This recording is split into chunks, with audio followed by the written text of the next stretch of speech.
As always, plenty to talk about at home and abroad, and an awful lot happening at home. Well, it is now. Harry's bothered to turn up.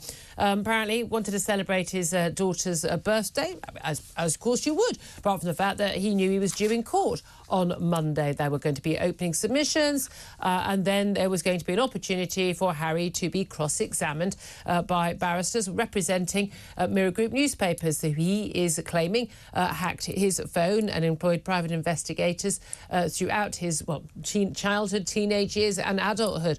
And he's bringing a case against them, and he is required, having made those allegations and asked the case to go to civil court in the High Court, to turn up and face questioning. But it turns out, well, he's a little bit jet-lagged, so he couldn't be bothered. The judge said that he was a little, quote, surprised to discover that the spare was not actually in court to answer questions, but he will be there today. We're going to be talking about all of that this morning. Tom Slater is editor at Spiked Online. I know, keen royal watcher as you are. Let's talk about Prince Harry, though. Finally turning up in court today. This is the first time he's going to be cross-examined. Probably, I mean, it's 130 years since a royal appeared in court. That was over a gambling case. And someone cheating at gambling. This is about really serious allegations Prince Harry and other people, some celebrities, some not so celebrities, are making against Mirror Group newspapers. So the publishers are the Mirror, the Sunday Mirror and Sunday People. He's also in battles with two other newspaper groups as well. But he basically claims his phone was hacked. Private investigators were involved. It ruined his relationships. It meant it broke down the trust between him and his brother. He has an ongoing beef with the media, particularly the paparazzi. Not necessarily the same thing, the paparazzi, has to be said. He blames the media for his mother's death in Paris in 1997, of course. What do you make of him choosing to bring this case and what we're going to hear in court today? Well, it'll be fascinating because, on the one hand, obviously, the crimes that are being alleged are very, very serious. And as you say, they're not just in relation to Prince Harry, they're also in relation to, across his various cases, people like Doreen Lawrence and Elton John and all kinds of other people. And, of course, all those things should be understandably heard. The problem is with Prince Harry is that it's not just about kind of specific instances in where someone may or may not have overstepped the criminal mark. He's got a general kind of vendetta against the press. He doesn't like critical coverage.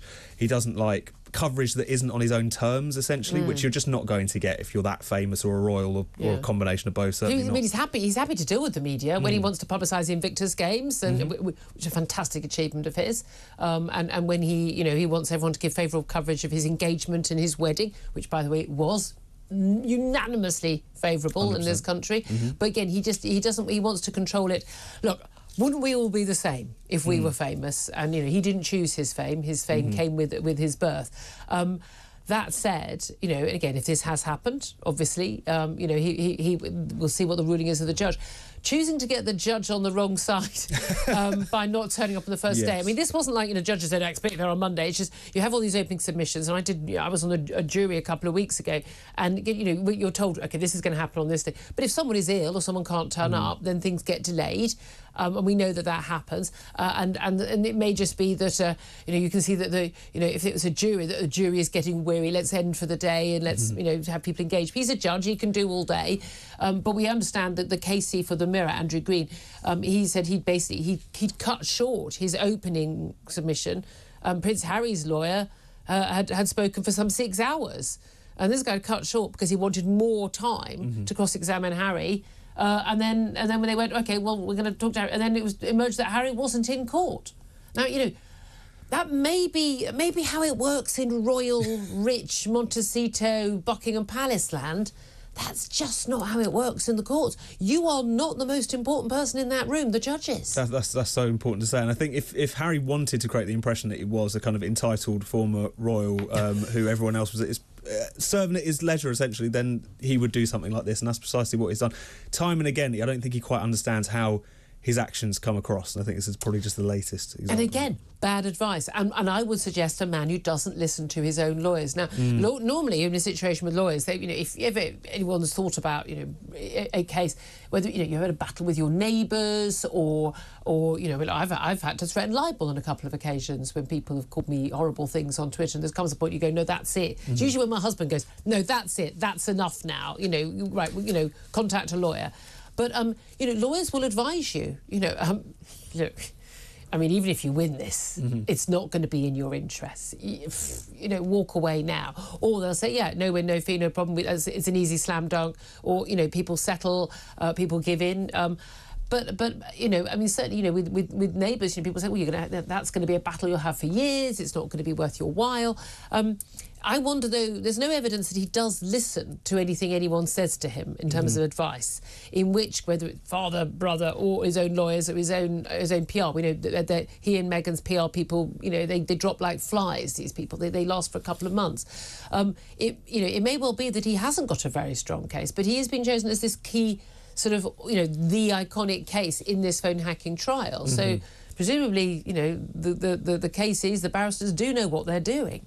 You would think, and his centrality to this case and him essentially fronting it, you would think that he had a strong claim. But at the same time, Prince Harry, there's a kind of zeal to this. It's a crusade. Yeah. It's not just about, I want to have my day in court.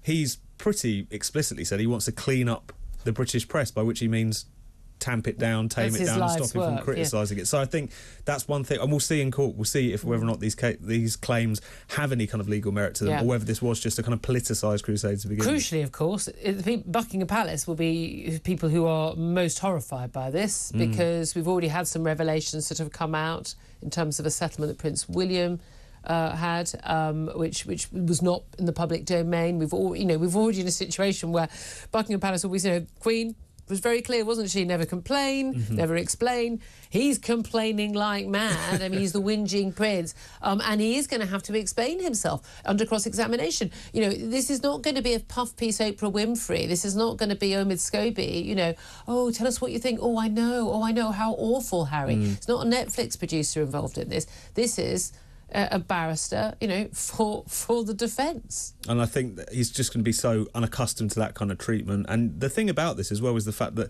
this isn't just going to be airing his own dirty laundry in public. It is also bound up with his family, as you say. All of the stories in the newspapers today talking about, again, the kind of details of his brother's life and his father's life, and all these different things are kind of wrapped up into these particular claims. And I also do wonder whether, considering how much Harry and Meghan's stock has dropped with the public, whether or not they're going to lose interest and struggle to see them as the kind of noble victims. Yeah, and again, it's the playing the victim when you're a multimillionaire who's just flown in from your Montecito mansion when people are struggling to pay their bills. Completely. I mean, that is, I'm sorry, it doesn't mean you can't ever be a victim, but, let's place things in context.